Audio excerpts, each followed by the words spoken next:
Prologue, across the Diontel. In Tool's maw the living fade, bone and breath by hunger flayed, names collapse to nod off cries, only steel recalls their lives.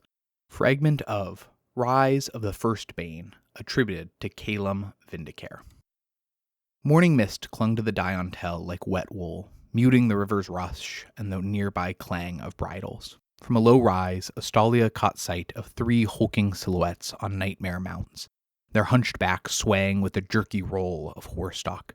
Horses with skin like black basalt and limbs too long. They were loping straight for a stone-ribbed ford, positioned between the colored forts that guarded this stretch of the Diontel River.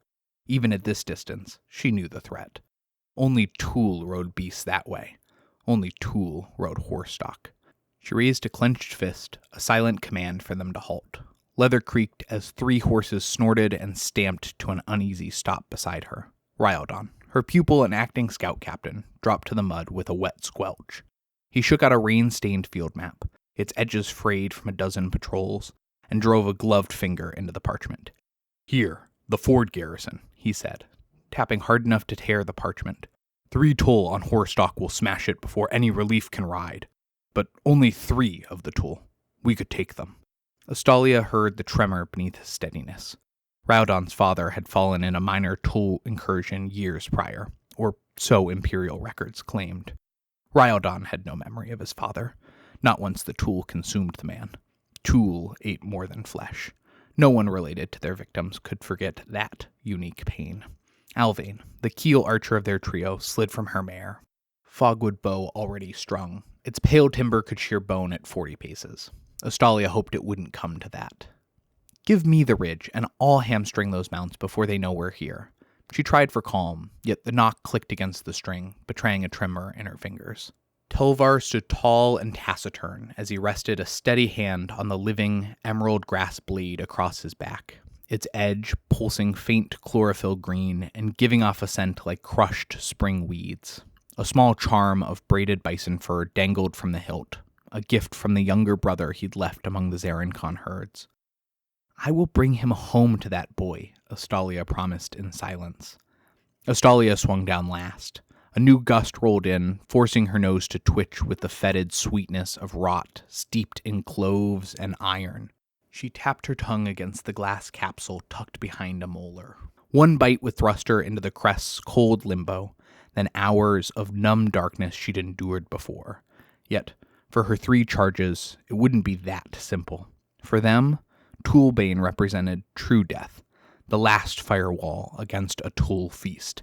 "I will invoke the right of return if I must," she warned, helmet visor nodding towards the south road. "Backtrack, alert the ford, live. 3 Tool alone cannot get us all, even if things go to shit." Raudon shook his head, dark hair clinging to his brow. "They'll hit the ford before we can warn the forts. We strike here." His gloved hand indicated a narrow basalt ridge where the path pitched to single file between jagged outcrops. "You turn the slope to swordgrass, we hamstring their mounts, then we run like spooked axebeaks for the river." Alvain exhaled, the tremor in her fingers stilling as resolve snapped into place. She checked the bowstring's tension with a crisp twang. Beside her, Telvar cinched the leather shroud over his blade, the blade giving a muffled hum before its glow vanished. Astalia's gaze swept the pupil she had picked in Aslavain years before. Despite the complications in their first mission across the Diontel, raw determination bled through their every movement. Pride pinched her chest, followed by a knife of dread. "Very well. Ambush only. If anything feels wrong, bite the capsule. Better dead than devoured." 3 solemn nods. The horses seemed to grasp the gravity, stamping and snorting white steam, bridles jingling like distant funeral bells. They wheeled from the riverbank and climbed the basalt ridge, hooves striking sparks from hissing firegrass that flared like trails of fireflies. Halfway up, Alvain's mare balked, nostrils quivering at the unseen Toll stench. Telvar's bay skittered but stilled when he murmured a soft Zarenkon lullaby. He'd always been the best of them when animals were involved. Maybe it was his Baal heritage. Maybe it was the bison fur cloak draped across his shoulders that calmed the beasts. She was glad for it. They needed every edge they could get. They dismounted behind a tumble of obsidian black rock at the ridge's crown. Below, the tool riders advanced, hulking silhouettes against a bleached sky. Their mounts' hoofbeats beat a hungry cadence that made the stone under Astalia's boots tremble. She knelt, palm to soil, lips shaping the verse keys of verdant prism, while her other hand sifted and wove the spell strings tied to her saber. Chill bled into her bones, the casting sacrifice as the Sulfen reacted to her working. One perfectly timed weave, and the mild slope would erupt into a forest of murderous swordgrass. She glanced back. Rhydon inhaled, shoulders squaring, bow half raised. Alvain's lips moved in a quick, breath-steadying prayer as she knocked her arrow. Telvar slid the final knot loose, emerald blade ready to drink daylight, the moment it flew free. Astalia lowered her visor. "Remember," she whispered, "let them take neither your mind nor your name. Better dead than devoured." A hush fell, windless, watchful, just as the first Hoarstock breasted the lower rise. The tool riders' serrated teeth flashed in anticipation as they moved closer to the ford. Astalia's chant clipped shut on the final syllable of verdant prism. Power slammed through the turf, and frost shot up her forearms as the Sulfen took its payment. Around the pinch point, firegrass stiffened, then unfurled into a thicket of jagged emerald knives that hissed like steel being sharpened. The lead Hoarstock slammed into the sudden sword field. Sinew parted with a wet tear. The beast crumpled, pitching its tool rider into a shriek thorn bush. Black ichor splattered across the slope. "Loose!" Rhydon barked. Alvain's bowstring thrummed. Her iron leaf arrow drilled through the fallen tool's bicep, pinning it to earth. Astalia dared one sharp exhale, relief curdling into horror, before a deep, mocking laugh rumbled up the hillside. "Ah, meat thinks itself clever," the tool rasped in broken imperial, serrated teeth grinding every consonant. "My brothers will sup on your memories." Black blood frothed from his lips as he wrenched upright, arrow still skewering his arm, thorn branches splitting under sheer bulk.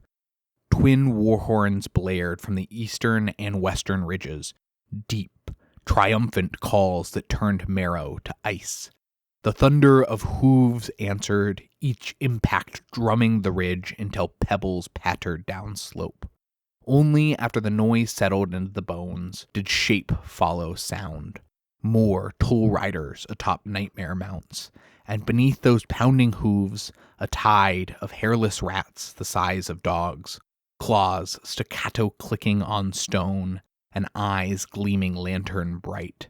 Far too many. Even if they fled, it was far too late. Rhydon's bow wavered. "Rats," he breathed. "Dead gods, what new horror rides with them?" Astalia's stomach lurched. Allies or warped vermin, it hardly mattered. The stench of sour musk and copper rose with their chittering, and the odds had just swung beyond hope. The down tool bared twin rows of knives in a grin. "Feast for lowlander flesh, feast of lowlander memories," he crooned, then roared a harsh litany in his own guttural tongue. One name sliced through the din. Thar Nal Grok. Rhydon's eyes widened. Even the horses shivered at the sound. That name had power. Astalia felt the creeping chill of terror as she swung her gaze across the landscape. Rats poured over the flattened swordgrass, piling their own dying kin into a living, bleeding bridge. Claws scraped steel as they clambered upslope towards Telvar, who stood 10 paces downslope and slightly east of Astalia's vantage. He held steady at the choke point, Telvar's emerald blade whipping left and right. Yet one vermin locked onto his greave, another scrambled up his back, needle teeth grazing flesh.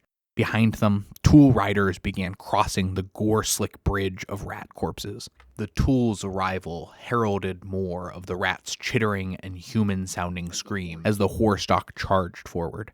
Alvain pivoted, firing 2 rapid shafts that stapled vermin to the soil. Too few, too slow. She pivoted to the grander threat as a mountain-tall tool barreled towards them on foot, hooked glaive whistling overhead. Her next arrow struck its chest, sinking deep. It didn't slow the ogre's charge as it barreled past Telvar's distracted defense. Its glaive crashed down, splitting Alvain's pauldron and the flesh beneath. Alvain's scream ripped the air. Scarlet drops pattered across her pale, fogwood bow as she lurched back.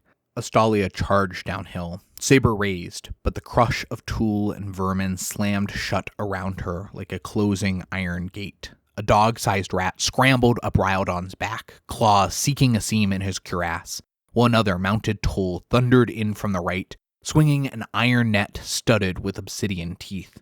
We can't hold. Better dead than devoured. The crest signal at Astalia's sternum flared icy pain as she filled her lungs. Toolbane!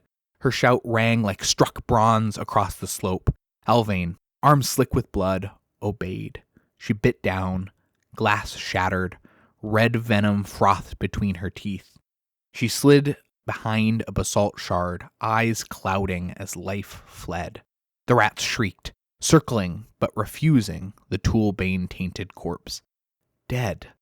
Alvain was dead. Astalia crushed her sudden grief. She would grieve later. She focused on the rats, desperate to learn anything she could about the beasts. Perhaps they are some new bane, Astalia thought as she watched them circle the body. Or simply creatures too clever to swallow poison. Ryldon blinked through the chaos, recognition flickering in his eyes, then fading, as though he no longer remembered why the map lay in his hand. Understanding dawned. He crushed his capsule. Crimson foam bubbled from his lips, and he toppled, a strange calm smoothing features that no tool would ever devour. Telvar tore loose from two clawing rats, but the hamstrung tool, towering even on one maimed leg, lurched upright and clamped Telvar's wrist in an iron grip. The warrior's eyes flared with panic as the tool yanked him close, serrated jaws descending towards his throat, then tearing in a crimson spray. The emerald blade slipped from nerveless fingers. The bison fur charm fluttered like a torn prayer as it fell. She felt Telvar's memories wink out.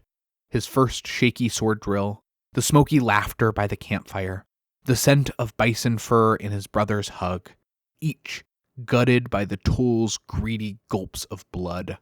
Telvar's howl cracked the air. On the ground, the emerald blade's light guttered like a dying ember, its living edge dimming with its master's every heartbeat. Roaring, Astalia smashed her saber across the tool's hamstring. Tendon parted with a wet snap. The giant's return blow ripped her helm off. White stars erupted behind her eyes, warm blood trickling down one temple. In that ringing blur, she saw it all. Rats surging like a flood, fresh tool cresting the slope, and their panicked horses already vanishing downslope. The ridge was irretrievably lost. She drove her molars through the glass capsule. Acid fire surged down her throat. The world heaved sideways. The crest blazed ice-cold on her chest as vision tunneled. Through the narrowing frame, she glimpsed the rat swarming the fallen emerald blade, tiny claws stroking its dim edge with eerie reverence, as though honoring the warrior they had helped destroy. Victory howls and war horns merged into a single, ragged triumph above her, then stretched thin. Strings plucked further and further away as velvet blackness folded over her senses.